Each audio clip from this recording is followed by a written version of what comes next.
Stop messing around, stop fooling around, stop delaying, stop procrastinating. Get up, get out, get it done. Everything is possible, nothing is a problem, and anything can be overcome. I just get my ass up out of bed, I get my shit together, and I get out and I start the fight. And that will transform you from a mere mortal into a superhuman being. I've never, ever, ever met anybody who told me that they got rich watching their IRA or their 401k.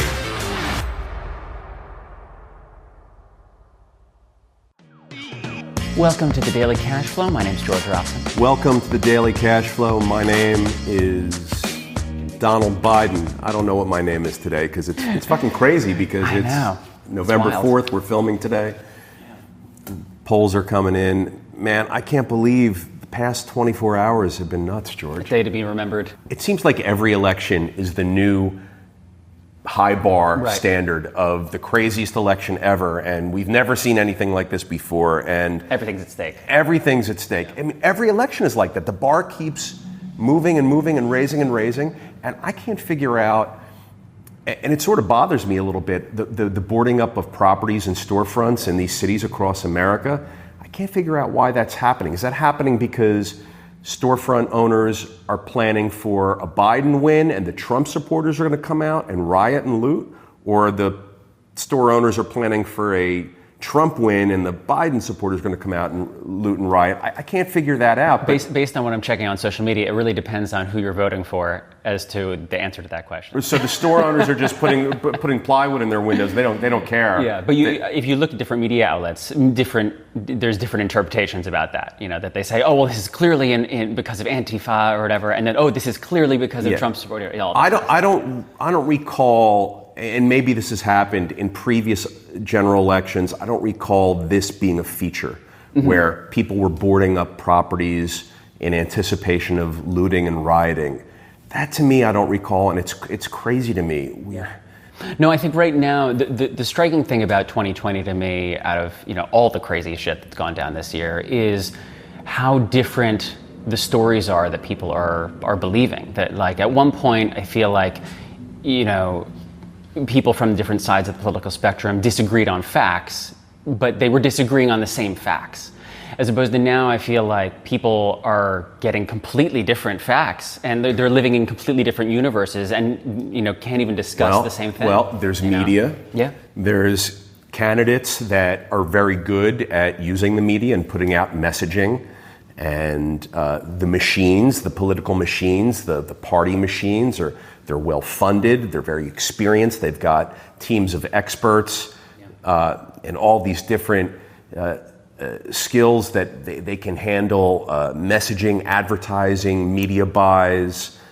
They know how to interpret polling and numbers and extraction of interpretation of numbers and data. It's really quite deep. And so, sure, I mean, facts, there's facts, and then there's facts that you can put out there, which maybe then become facts, or maybe then they're not facts, like they didn't really happen, but you put them out and they have an impact or an effect or some response, or for every action there's an equal and opposite reaction. So it could be some of that. Yeah, absolutely. But yeah, it's culturally and behaviorally, it's just incredible to watch what's going on. I think about what it's going to mean for every election. I think about this, what it's going to mean for us in business, in the real estate business. I asked you a little while ago. I was like, is this election going to really affect what you're doing? And the standard interpretation of that is that the blue platform is perhaps not as great for business and real estate owners, and there's hot topics of reforming tax code, which real estate is embedded into that quite heavily. And there's sort of an attack on wealthy people, indirectly, perhaps more than directly, but just by virtue of wage gaps and the 99% and 1% and all of these issues that are facing us in our world today. And perhaps the blue platform is more sensitive to those things than the red platform. So where do you want to be voting if you're in the real estate business? And I'm not sure what the right answer is. There's talk about getting rid of the 1031 exchange, which is part of the tax code discussion.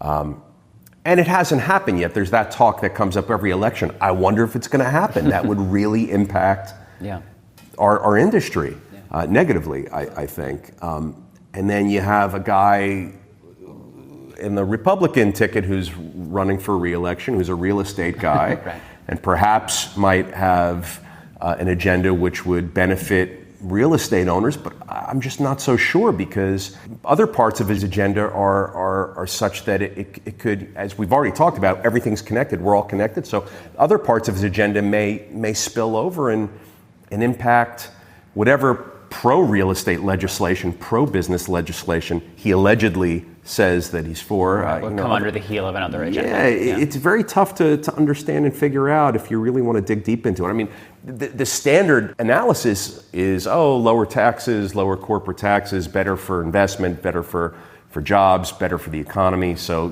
that's going to be better for real estate. Yeah. I just don't know. This time, I just don't know. Yeah, no, it's definitely a historical time. I mean, it always is, to be honest, like you said.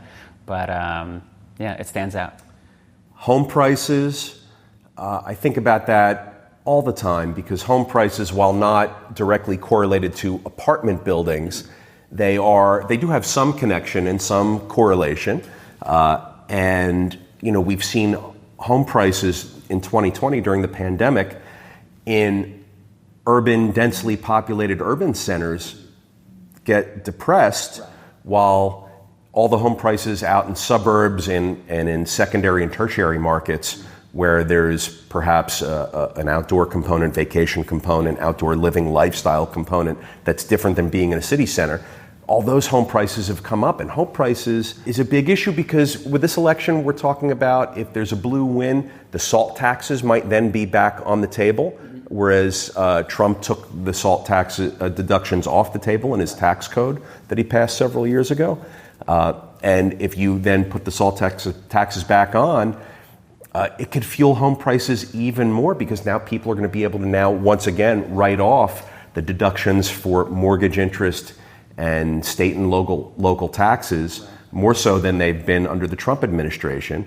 And in our area, in the Northeast Corridor, George, where home prices have really gone up, I read an article this past weekend that the Hamptons, for price points that were once $5 million for a beautiful Hamptons home in New York, they've gone up 291%. Are you fucking kidding me? Wow. So a $5 million house is now worth almost $15 million, and they're selling?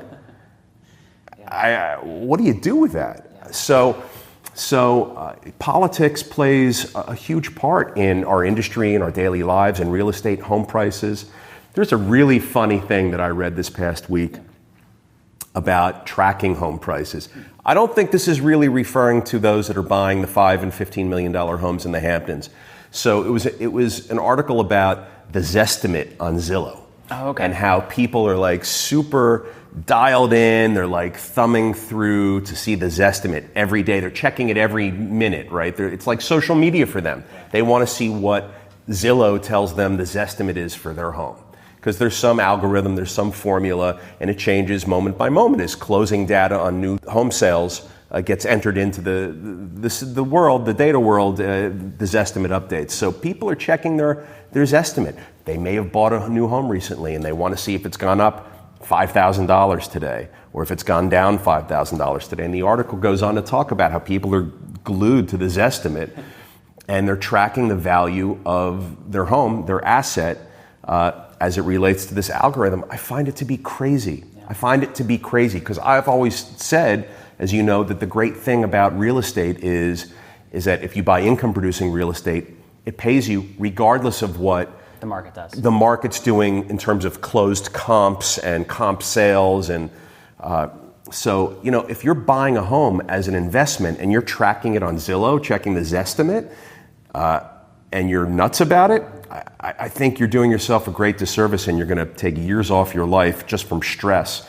I don't think it's the way to go with that.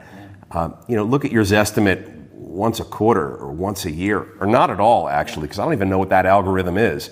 I've seen Zestimates on homes be completely whack and off, because Zillow doesn't know if the home that's for sale that you're looking at has experienced recent capital upgrades or improvements. It doesn't track that. It only tracks the closing data. So there's no way to know if you buy a home for $700,000 and put $300 into it. Arguably, if you've done things the right way and if you're in the right market and you didn't overspend like a dope, you've got a house that might be worth $1 million now, 7 plus 3. But Zillow doesn't know that. It's still going to list it as 7. So there's discrepancies and disparities and there's imperfections with the Zestimate. Do not get caught up in the Zestimate. And I know you, George, you're probably looking at the Zestimate once an hour. All the time. Don't do it, man. Don't do it. I mean, it's crazy. Instead, buy income-producing real estate that pays you regardless of what the market value of your home or your investment building is going to fluctuate, and you won't have to worry about anything. But we're all beholden to an algorithm at some level at this point, it seems like. Yeah, right. It's so common for people to feel that politics don't affect me, but it does have so much to do with you and all of us. Everything that's happening in this election and politically and what's on the ballot. And hey, how about California that just passed groundbreaking legislation? It passed its recent proposition, which is pro the gig economy for Lyft and Uber drivers. I mean, that's a landmark proposition that just got passed. So if you're an Uber or Lyft driver, that impacts you. Yeah, a lot of the local elections are the things that have the most significant impact in these elections. You know. Yeah, so I find it to be fascinating. I find it to be so directly correlated to so many things that I do in my life. Yeah, I mean, I said yesterday. Yeah, I said yesterday about people on the fence about voting, that regardless of how you feel about either candidate, you need to be part of the conversation because that affects everything. We're responsible for the conversation, even if we don't think we're responsible for the candidate itself. There's lots of different ways to cast your vote, even if it's not during an election, a political election. What do you mean by that? As a consumer, don't buy a product, don't support a company. I mean, if it happens enough, company's going to suffer. They're going to get the message. They're going to have to change. As an investor, invest in things that you're passionate about that have a purpose for you. If you aren't a smoker and you don't believe in alcohol and you don't like gambling, you think all that shit's evil, don't invest in tobacco and alcohol and gambling stocks. Invest instead in environmentally conscious companies that are making our world a cleaner and better place for our grandkids and great-grandkids, if you're that kind of person. So, I mean, there's all different ways to invest where you're really casting your vote. Yeah, voting with your dollar. I mean, that's what we're talking about when there's a call for defunding the police. We're casting a vote. Don't give the police money, because money is power. Let's make the police less powerful in that argument. Reallocate in another area. Yeah. So you can do that as a consumer, as an individual. Yeah, I think I remember you actually mentioning like Super Bowl performers, that if there's a Super Bowl performer. Well, last Super Bowl there was the J-Lo Shakira thing, and there was all this talk the next day about how offensive it was and inappropriate it was because it was these two women shaking their asses on national TV, seen by 1 billion people across the globe and with no clothes on. So don't watch it. Right. But they're going to give it to you because that's what you like and that's what you demand. So you're not going to not watch it. You're going to watch it, and they're going to know that you're watching it because they know the ratings and they can track what you're watching.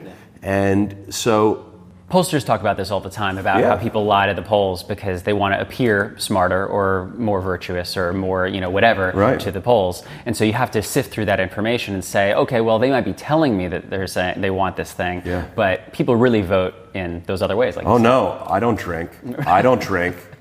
Oh no, I don't smoke pot. I will not. It's horrible for our kids. It's a gateway drug.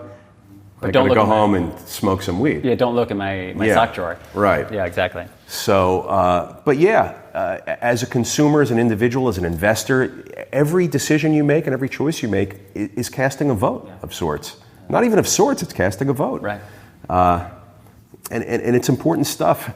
If you're a parent with a kid, you don't want to give your kid a cell phone, defund the kid, defund the cell phone. Right. Make sure they don't have the resources to get a cell phone. Internet access, there's all sorts of ways you can control certain aspects of your life by making choices, either monetary investment, purchase decisions, And I think it's major stuff. I remember this discussion as it relates to the debate in Hollywood over equal pay for female actors versus male actors. And it was a very interesting debate to me. I know nothing about Hollywood and how it works. I know business, and I know making a product and selling a product, so I have to think, and I want somebody out there to tell me because I don't know, but I have to think that to a certain extent, Hollywood's production of movies that feature male leads that make more money than female leads is in part driven by the marketplace. Perhaps does the marketplace rush out to the theaters and fill the seats more for a handsome, strapping male lead versus a female lead? I don't know, but I'd like for someone to tell me. George, do you know? Because I don't. I mean, I think it's interesting. You had mentioned before we turned on the cameras about that fine line between demand being naturally created by the market, but then also artificially created demand, that you can create demand by just providing. And so I believe there's both. So I wonder about that with Hollywood, is if some of those products are those demands that have been kind of manufactured for us to consume. I don't know. I do believe that if you build it, they will come. Right? If there is no demand for your product or service, if you build it in its quality and you're a great executor of that, and you put it out there, people will come, people will buy. I think I'm more heavily weighted on the notion that the people that create corporations, entrepreneurs, are going to put out products and services that they sense that there's a demand for, that they know that there's a demand for. So I really wonder if Hollywood's guilty of a pay gap between men and women, or if they are just really catering to the marketplace, and us as consumers, we're going out to these movies, filling the seats in these theaters for these movies with male leads. Maybe it's our fault. Well, and I think a lot of it's history. That's if that's historically what has made money, then investors are always going to be on the side of safety there. Yeah. I heard somewhere recently talking about someone was saying, I'm just waiting for a good idea. That's when I'm going to start and create my business or create my and. The person they were talking to said, "Oh, you mean like Hamilton?" And they're like, "What do you mean?" And they're like, "Well, like a play that's about the early American leaders played by non-traditional, actors. That's a musical that's combined with rap and music." And they were like, "It's a terrible idea. If you look at it on paper, Hamilton sounds like a crazy idea that would never work, but it's made a tremendous amount of money." And so I think a lot of times what we're talking about is, what's the safe bet? But then also what's going to be, the thing that is really valuable for humanity, but also going to make a lot of money. So it's a trick. Yeah. Speaking of demand, so we're in the apartment building business, and I always talk about trying to find areas to operate in and purchase buildings in where there's a supply constrained feature to the market, where there's good demand, good jobs, good employment, good job growth, things like that. And entertainment, culture. Kind of looking at? Yeah. And then, but with supply constraint, because in our business, you don't want to have your building located next to a vacant piece of land where somebody's going to come in and build something nicer, bigger, better than yours and compete with you. Totally. And I think it's fascinating what's happening over in Great Britain right now. There is an incredible multifamily housing boom. Really? People have been purchasing homes for the past 40 years in Great Britain and driving up home prices like 6-8% a year, which is an incredible growth rate for an incredible amount of time, 40 years. And it's caused, at this point, such an unaffordability of being able to buy a home. There's such a barrier to entry to being able to purchase a home that now, and especially exacerbated by COVID this year, people are seeking more affordable housing options. Well, that's renting. And you know how I feel about renting versus buying. But it's a great example. 7%, 8%, 6%, year after year after year. And now no one can afford it. You got to go rent. And there's a lot of people that are looking to rent, and there is not enough inventory currently to satisfy all that demand. So there's a lot more building options. There's a lot more. They're building, I think there's like 45,000 multifamily units in Great Britain right now. There's 84,000 units in the pipeline being built. Wow. That's like a 2x over the existing inventory supply. So you're talking about absorbing 84, 85,000 units in a market that has 45,000 units. Where is all that demand going to come from? All that demand is going to come from housing prices for everything else to purchase are just so high, people are going to rush to, and these developers are building all sorts of product types. They're building luxury, high-end, full amenities. So they're going to be able to take people that could have bought $1 million, $2 million, $5 million flats, houses, apartments, townhomes in and around London, right, and put them up in these great rental communities. And I'm sure they're going to do quite well. So we're going to see Siegel cap UK branch soon? I don't think so. It's the UK. I'm not there, and I don't do luxury because I don't want to have that exposure. Yeah. But I bet you that the guys that are putting up the luxury high-end stuff over in the UK are going to get a lot of demand for their product. If you take them out of the discussion, you're still talking about scores and scores. We said 85,000 new units coming in the pipeline. In 2020, developers and investors have invested over $5 billion in building new multifamily product. In 2019, it was about $2.5 billion. So they've more than 2x'd year over year the investment into the multifamily housing sector just to get more inventory in the pipeline, more shovels in the ground, more housing starts. We call that housing starts in our business. So the housing starts for multifamily in Great Britain is going to impact existing home prices. So perhaps they're going to build their way out of this 6, 7, 8% year over year price appreciation that they've had for the past 40 years. They're going to build their way out of it. And I'm a big proponent of that. I think that that's a real solution that should be on the table for all of these places that have very high costs of housing. Where there's available land, build. Let the builders build. New inventory is going to reduce the cost to rent. It's going to reduce the cost to buy. And it's going to fill the marketplace with all sorts of new options. And it's going to increase competition. That's good for the consumer, the home buyer, the renter. I like that for places like California, for New York. I mean, let them build.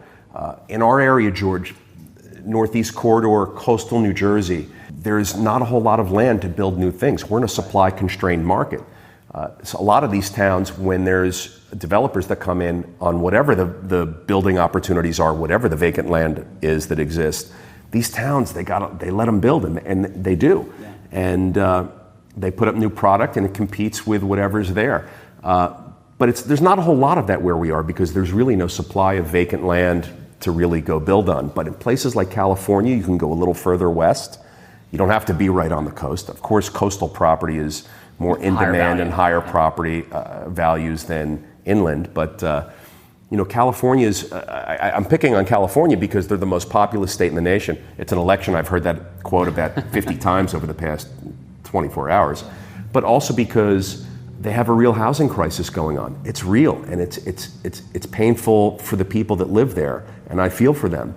But these legislators and these government leaders have to let the builders build. They have to come up with incentives and financial motivation to bring in more developers. And California's got to consider to build their way out of this issue. I was curious. Versus regulating their way out of the issue. It's crazy to me. When you regulate existing housing stock, all you're doing is limiting supply and prices continue to go up. It's mind-boggling to me. Supply and demand, everybody. Let them build. Build your way out of a housing problem. Build your way out of expensive home prices. Build your way out of rents that are too high.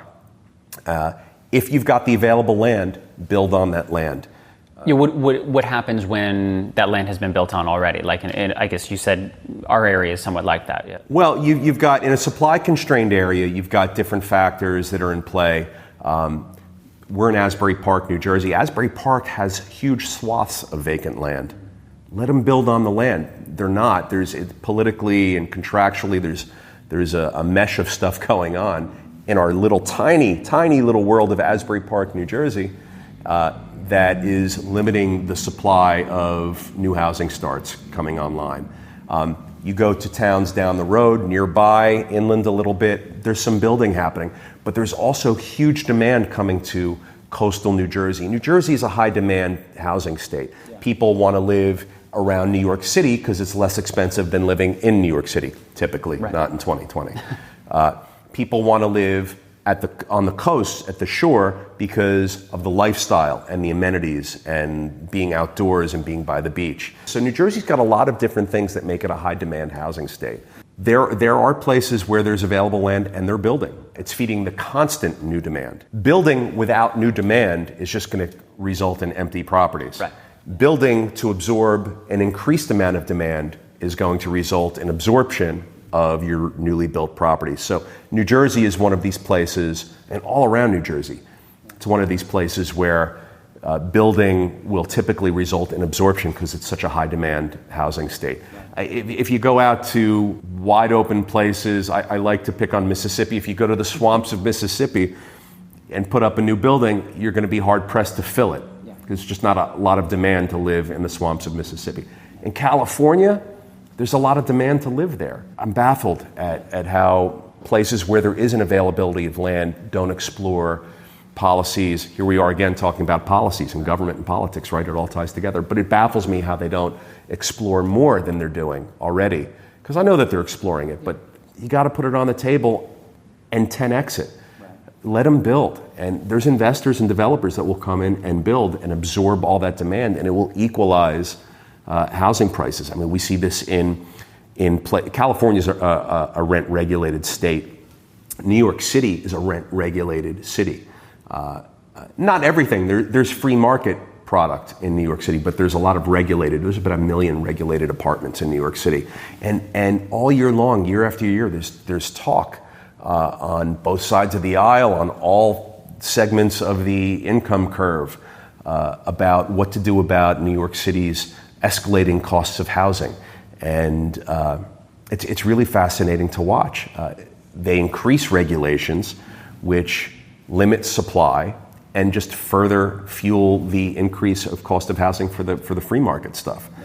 It baffles me. So I think building your way out of a housing issue and a price issue and an unaffordability issue is definitely 9 times out of 10 the right solution. And I applaud Great Britain for somehow figuring out, or maybe no one figured it out, it was just sitting there waiting, land was sitting there waiting to be built on. But I applaud them for investing in and developers and investors going into Great Britain and investing $2.5 billion last year, $5 billion this year, building 85,000 new multifamily units in a market where there's already 45,000. I mean, that's an incredible growth. Yeah. So that's really going to have an impact on the multifamily housing market in Great Britain. It's going to have an impact on rent prices. It's going to have an impact on your home price. If you own a home in Great Britain, in London, and around the suburbs, it's very expensive. More expensive even than New York in a lot of these places. Yeah, I have some friends over at Broadstairs, and they're looking for a house right now. It's very hard. Yeah, it's very hard. Prices are up in the suburbs. In the city, I don't know what's happening in London City. But if it's anything like New York City or San Francisco, maybe there's some price pressure from COVID this year. But it's so expensive that normal people can't afford it anyway. But they're going to build. They're going to build 85,000 new homes. People are going to be able to rent them. They're going to be all different types of qualities, all different locations. And I think that that's exciting for Great Britain. And we have another renter nation coming into the world. I think so. Yeah. I think so. That makes sense. Anything at home that feels similarly noteworthy as far as real estate, multifamily kind of trends that you see? At home in our country? Yeah. I continue to think about what's happening in 2020 with COVID and with the different segments of the real estate market here: office, retail, warehouse, multifamily, special use. So multifamily we've seen perform very, very strong, not in the urban centers, but in and around the urban centers where people left the cities to go to places that were more affordable anyway. Multifamily buildings and rents have performed very well in 2020 versus office and retail, movie theaters, malls. I mean, come on, we don't have to say it again. I mean, it's Shitsville for those guys. And, the owners, let's talk about this, George. Yeah. Who owns all of those malls, retail properties, office properties? Who owns all of them? Because multifamily is doing well. A lot of different types of ownership structures and ownership profiles of multifamily. But who really owns the stuff that's taking a beating in 2020 from COVID? Is it people like you and I that own big, huge office towers, big, huge multi-use retail and lifestyle facilities? big, huge retail centers? Do you and I own that stuff, George? I certainly don't. I don't either. Or is it the banks? Is it the private equity funds? Is it the hedge funds? Is it the REITs? It's the REITs and the private equity funds. And they're having a tough year. They're not able to make their redemptions. So redemptions are when an investor in a REIT or private equity fund calls you up on the phone and says, hey man, I want out. I want to redeem my shares. I own shares of your private equity fund. I want to cash them in. I'm moving on. I would imagine that's happening a lot more this year than the private equity funds are getting historically high redemption requests since the beginning of COVID. They don't have the liquidity to meet the redemption requests. So, what that means is, and by the way, it's tens and tens of billions of dollars. There's investors out there that are calling up their private equity fund manager and saying, it's been a good ride, COVID's beating me up, cash me out, buddy. I need my money. They can't get their money out. The rents aren't coming in, offices, retail spaces, malls, empty, no rents. They're not paying on the loans. We can talk about those loans separately because that's a whole other issue. What's happening with all those probably non-performing loans on these asset types? Let's have a different discussion about that. The investor can't get their money out. Now you may say, well, too bad. It's an investor. There's risk with everything. What does it really matter, right? Some rich guy has their money in a private equity fund that owns the huge, city tower or the big, fantastic town center with multi-use facilities and a Whole Foods and a great state-of-the-art movie theater and baseball fields and parks and housing and all that stuff. Who owns that stuff? Is it a rich guy who invested in their private equity fund? So typically, the people that own these private equity funds are not rich guys that have huge amounts of money on these huge, sexy glass towers. They're public pension funds. Who's in the public pension funds, George? Now let's talk about that. That's you and me. Right. Yeah. That's public money. The teachers union, the police union, the construction union, all the unions, all the insurance money, the public money, taxpayer money, normal, regular investor, normal human being money. That's who's in the pension funds, people that have pensions. The pension funds are investing with these real estate equity funds on the development, ownership, and management of these huge, sexy glass office towers. Yeah. So, yeah, you should care about an investor not being able to redeem their money out of a private equity fund which owns these huge, sexy office towers, because that's your money. Right. Yeah. You should care about that.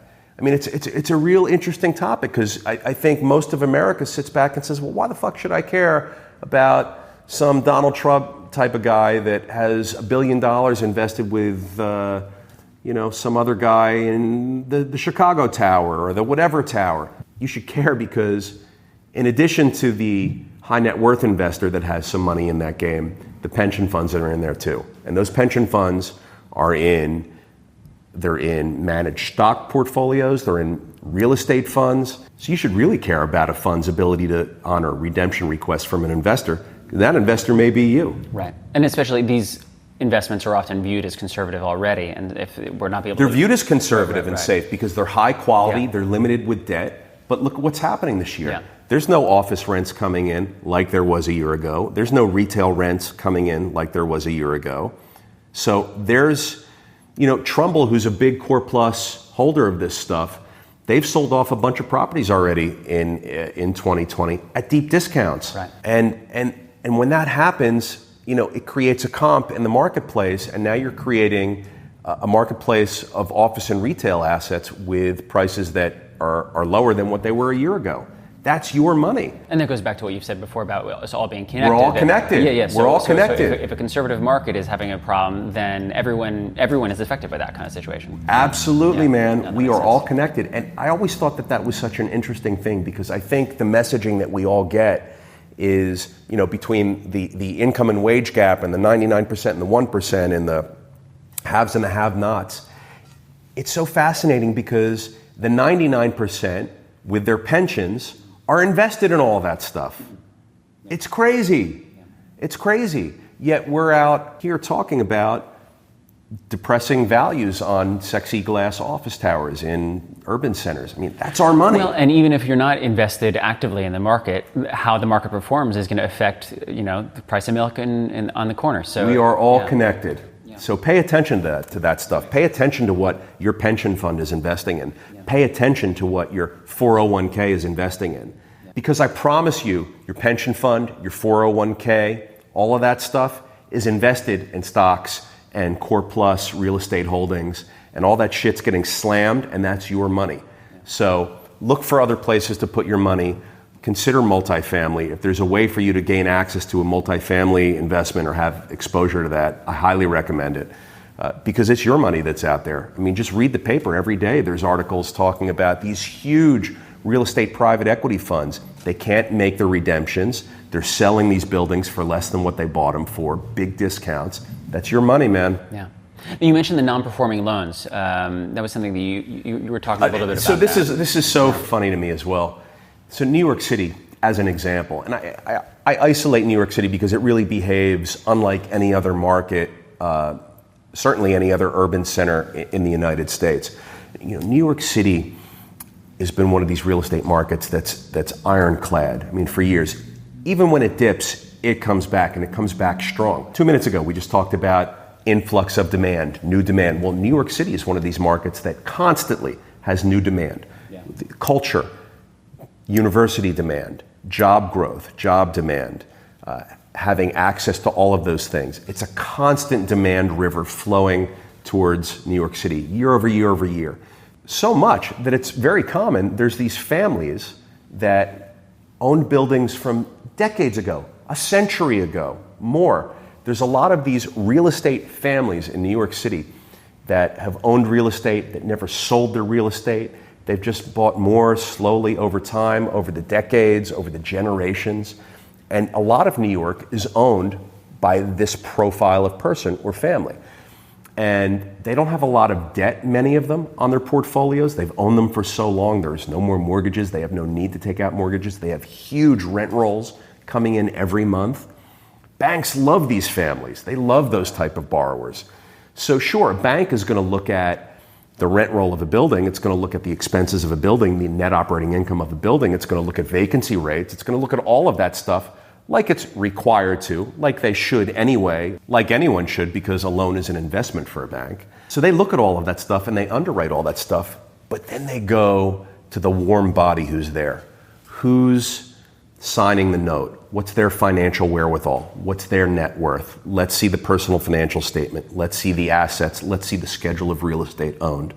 And that's what New York banks love, because there are so many of these wealthy legacy families in New York that own so much of this New York real estate that there's a whole market, there's a whole pool of these types of borrowers when they eventually want to do a new project or take out a small loan, small relative to the asset value, that the bank says, yeah, you know what, it's a pandemic, but you're so wealthy, you have so many assets and you have such a high net worth that this is a no-brainer loan. So we don't care as much if the pandemic has caused your rent roll to go down a little bit. We don't care as much if there's been more vacancies in 2020 than ever before in New York City, and certainly with this building that you want us to lend you money on. It's okay because you're the 800-pound gorilla here, so we're going to give you this loan. It's cool. I heard this described as betting on the jockey rather than the horse. Bet on the jockey. Well, in any investment, in any business, I always recommend bet on the jockey and the horse, but really a horse without a good jockey is a shitty investment. So, and that's really the point of this. You need there to be both. You need there to be a great operator, a great owner, a great borrower if you're a bank. We've talked about this before, George. And what we're seeing is in New York City right now, there's so many of these office buildings with retail storefronts on the ground floor. I mean, crickets, no money coming in, no rent coming in.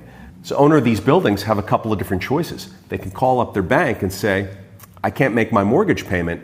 We got to work something out. Can I go to making interest-only payments and then defer the principal portion until this pandemic subsides? A lot of that's going on. Or they can call up and say, I can't make my mortgage payment interest-only or interest and principal. We have an issue. Yeah. That's not happening yet. And the reason that's not happening yet is the net worth of the borrower pool for New York City assets is so huge that if a bank is willing to defer principal payments and just accept an interest payment, they'll do that just to maintain the relationship in the business. But also the borrower pool that has such a high net worth is able to say, you know what, I'll continue to make the monthly payment to you like I'm obligated to do. Thankfully, that's a good thing. That's the right way to do it. Because I can afford it. Yeah. I don't want to. I'm a wealthy family and I'm a legacy family and owner of lots of real estate, but I can float this for a little while, 6 months, a year, whatever it's going to be. So right now in 2020, we are not seeing a slew of non-performing loans occurring because the pool of high net worth borrowers is keeping it all going. They're keeping it all going for now. You've also got these private equity guys that own a lot of real estate in New York. Operators such as me, George, that will do syndications and bring in private equity investments from pools of high net worth accredited investors and buy office buildings, multifamily buildings, whatever types of properties. But they own a lot of it. And they have access to capital. So for now in New York City, we're not seeing a slew of non-performing loans coming up because the banks are allowing either interest-only payments or the owners of these properties are able to kick the can and fund the payments every month, despite there not being rent payments coming in, because typically these guys need the rent to be paid in order to then pay the banks. But yeah, you're betting on the jockey as well as the horse, and it's so important when you're making any type of investment to have the person driving the ship be experienced, skilled in so many different things, have the financial wherewithal to navigate through these waters, because you don't want someone who's not financially capable running an expensive deal, because they need to have skin in the game and they need to understand the concepts that investors are concerned with. 2021 is going to be interesting. Yeah. What we're seeing right now is the redemptions causing the Core Plus holders to sell at discounted prices, but the loans still not non-performing yet. And 2021, at some point you're going to get through the reserves that these private equity owners of real estate have to pay mortgage interest and taxes and insurance. Those reserves, maybe a year or so they have. In 2021, those reserves are going to be up. So unless there's tenants in the buildings that are paying rent, we may start to see some non-performing loans in 2021. But so far in 2020, it's been quiet on all fronts with non-performing loans. And that's good for the banks, banking sector. I mean, thank God we need a strong banking sector. And you know how I feel about the banks, George. I'm no fan of them most of the time, but they perform an absolutely essential and necessary service in our world and our economy. And for that, we need them to be healthy and strong. I know that there's a lot of debate about, greedy fucking banks and propping up banks and, they're banks and they don't need money and they just steal from us and rape us and all that. A lot of that's true, but they perform an essential service. I mean, just think about it. Everybody who complains about that. Do you have a mortgage on your home? You need your bank. Did you just refinance your home because you got a cheaper rate? You need that bank to give you a cheaper rate. Come on, you need the banks. They perform an essential service. So mind your P's and Q's when you're dragging them over the coals, but we need them and we need them to be strong and healthy. And for now, the commercial real estate loan sector has been okay. Yeah, no, that makes sense. Well, and that goes back to, you said, you should shop your banking products properly and, do your own kind of, underwriting for that. Banks offer products just like Walmart and Costco offer products. So they have good products and they have bad products. Yeah. You just got to choose the right one. And like the jockey and the horse analogy, there's good banks and there's bad banks. There's good bankers, there's bad bankers. Yeah. There's bankers that I've been in business with for 30 years and they move from bank to bank to bank. That's what happens in that world. They stay there for like 5-10 years and they get absorbed. There's aggregation and consolidation in the banking industry and they end up at some other bank. Mm-hmm. I follow them because they're such great jockeys that, once they can settle in, I know that they're going to deliver for me. So for me in the banking industry, it's way more about the jockey than it is the horse. I will follow a good banker around, as I said, for 3 decades compared to just being loyal to a bank because my accounts are there. Relationship, execution. Yeah. So banks, love to hate them, hate to love them. I love it. Yeah.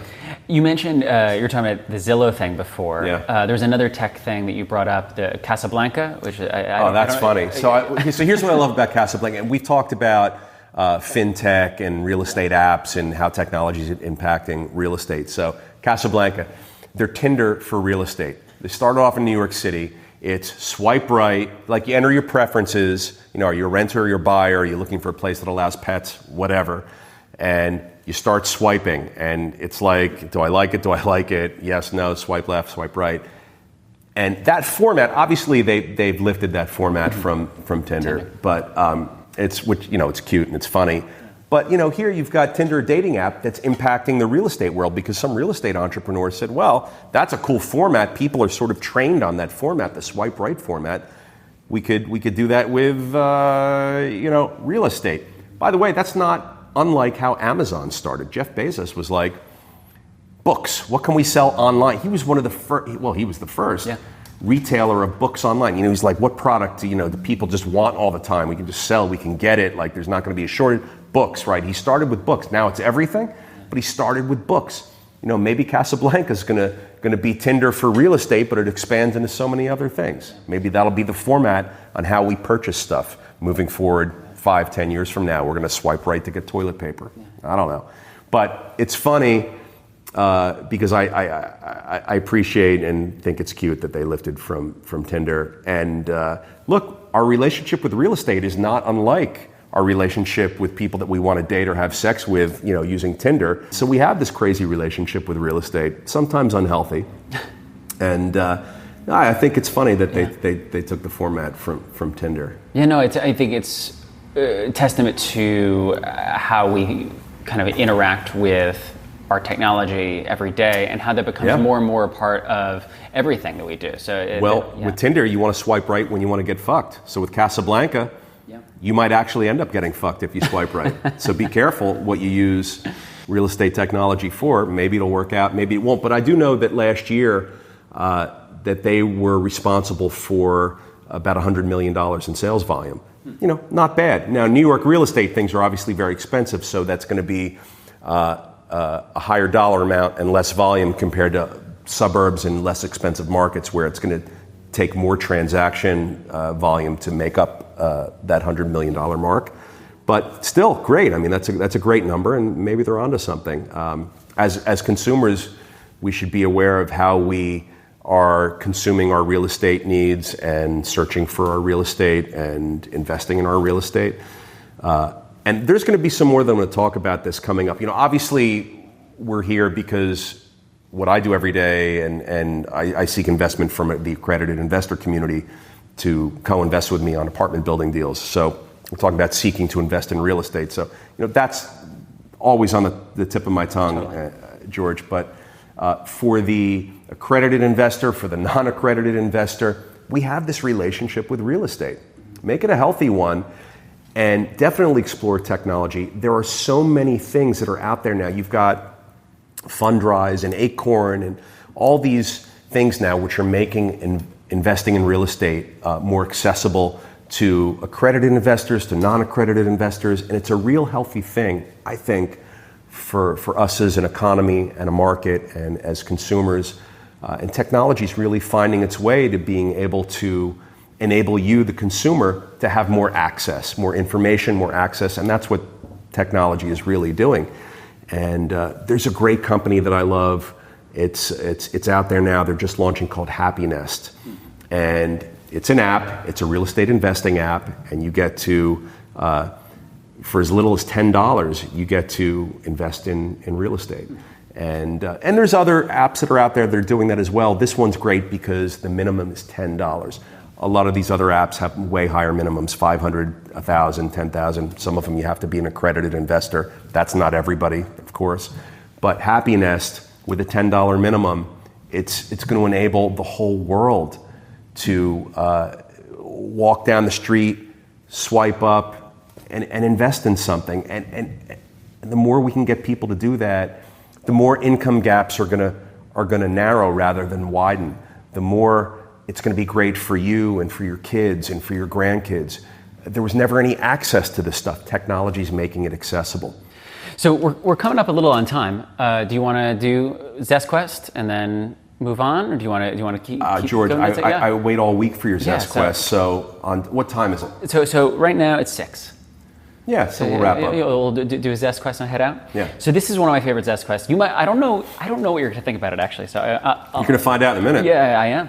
So what are 3 things that you judge people unfairly for? And if you want a moment to think about it, I can give you mine. What do I judge them unfairly for? Yeah, so you want to know why I'm a dick? Well... Because that's sort of what I sense. Yeah. Looks... Right. Yeah. So, well, like for example, am I shallow? Like, am I a shallow jerk? I judge people on looks, body mass, and well, I think those, size of their wallet. To be fair, those things I think everyone has an element of. But I think I was thinking more along the lines of, like, for me, the phrase "buddy." When people call me buddy, and they're not a close friend. Man, do I judge them. That's really funny that you bring that up. Yeah. I shared that with you from literally my entire life until a few years ago. My entire life. So I'm 52. I would say up until I was maybe 47. I hated that. But the use of the word buddy, it was like commoditized. It was so diluted down and it lost all meaning to me. It's a false relationship builder. Yeah, and it sounded so common and so overused that it just became, I didn't feel special. I didn't feel like anything. Something changed with me about 5 years ago, and I started to say buddy. Interesting. Maybe why? I don't know. Maybe it beat me up and wore me down, and I just gave in. I remember my dad was saying that to some people. And I heard him say it. I want to say that I think I probably started saying, at 47, right, yeah. I think I probably started saying buddy because I heard my dad say it. Interesting. Subconsciously, I think that's probably what happened. And I never recalled or noticed him using that phrase before ever. But not that long ago, I started hearing him say it. And I remember taking note because I was like, man, I fucking hate when... And here I am, and I do it myself. And when I do it, I feel like I mean it. Right. Although I know that when I say it, the person hearing it's probably thinking the same thing I was my entire life, which was shut the fuck up. Why are you using? Although maybe you need to report buddy? back to me. Maybe I've got this all wrong. Maybe this is a relationship builder waiting to happen. Try it. Try it for a week and see how you feel. And try for 2 weeks. Right. The first week, it's going to take you a week to get the distaste out of your mouth, but I think maybe the second week you're going to be like, oh, all right, this isn't so bad. Yeah. I think people respond to it. Yeah. How about rolling luggage? 'Cause that's my other one. Rolling luggage? Yeah, do you use rolling luggage? Because if you do, I definitely judge you at the airport. I have a kid, so I do use rolling luggage. Here's what I use when I'm traveling with my kid, rolling luggage, stack a bunch of shit on top of it because I got, 20 more things that I'm now carrying through an airport that I never had to carry before I had a kid. So rolling luggage is great. And when you have kids, I'm going to say, George, shut the fuck up. Remember when? Because, you're going to be one of us at that point. And well, and that's why the question is the way it is. These are unfair judgments. Well, I will also tell you that carrying luggage of any kind, I call the schlep. I hate the schlep. Traveling, I love traveling, but the schlep factor, I can't stand it. So I'll typically send my luggage ahead of my arrival at my destination so that I don't have to carry it on a plane and deal with the baggage claim and all that. That stuff drives me crazy. I feel like a sheep or a penguin or whatever the animal analogy is in these airports with, and they lose the bags and I'm walking down the airport. I got a backpack. My arms are full. I'm rolling luggage. That is not for me. I find it uncomfortable. I find it unpleasant. I find it, you got to go to the bathroom. It's like, what do you do with all that shit? So I don't love traveling with a lot of luggage. I try to make arrangements to get rid of the luggage ahead of time and then ship it back when I come back. I've got my clothes already there. I get on the plane with my briefcase. It's got my laptop in it. So that's the way I prefer to travel. But sometimes you get caught. You're with a family. You're going somewhere new. It's a family trip. 2020, we're all, driving places this year. You throw a bunch of luggage in the SUV. You go visit your family if you can, if it's safe or whatever's going on. But yeah, I don't like traveling with luggage, but it happens for all of us. George, it's great. I live vicariously through you. I would love to just be like a tall, skinny millennial that can walk around with a fanny pack. Right. And And that is where this judgment, I think, is with your coming patchouli from. oil and not shower and you don't need a change of clothes or whatever the fuck you guys do. That sounds really nice to me. But for the rest of us, I need to travel with my briefcase, which is like a laptop bag, and a backpack with, I have a fucking CPAP machine now because I'm old and I can't breathe at night, so I got to sleep with one of those Darth Vader things. Right. Fun fact about me. So I got to bring that with me. Right. I got to bring, so game's over for me. I am definitely rolling through the airport with luggage. Yeah. Sorry. No, I'm sure there will be a time where I look back on, I think I am trying to kind of connect myself back to that 24-year-old George, backpacking in Nepal or whatever. And so I think it's an unfair judgment. I'm fair. What's the other one? Last one is constipation. When people talk about being constipated, my immediate thought is you're either 1, underhydrated, or 2, not eating enough vegetables. And I know that's completely unfair. There are people that have conditions. There are people that are unwell and can't help it. They need medication for it or whatever. It's not unfair judgment, but that's my third one. That is an unfair judgment. You're a dick, George. I didn't know this about you, but you are a bona fide dick. Yeah, absolutely. Can you throw up a dick image on the screen with a picture of you? Absolutely. I'm revealing stuff about myself all of the time. Yeah. We've now just revealed to our listeners that you are a dick. I'm fair with that. I love that. Yeah. Luckily, I don't experience a whole lot of constipation. I eat my vegetables. I don't know if that's why I don't have constipation, but... well, then you're safe from my judgment. If you ask my brothers this question about me, they will tell you that Peter's full of shit. And thankfully, I'm not constipated, so I have an ongoing cycle about being full of shit and not being full of shit. But we have to get the camera on George. Yeah. One of these moments you can see him, but he's like this perfect strapping example. He's like 6'2". He weighs 160 pounds soaking wet. He's got washboard abs. He can do a plank for 15 minutes. He's probably hung like a water buffalo. I don't know, full head of hair, everything that I don't have. George, God bless you. No one can say anything about you. Clearly, you can say something about the rest of us. I'm going to put this all on my LinkedIn. We're constipated, luggage rolling, fuck you, George. Well, there you go. Great Zest question, George. Yeah, I don't think we can fit in any other greatness than what you just put for us. All right. Thanks for watching. Have a great week, Peter.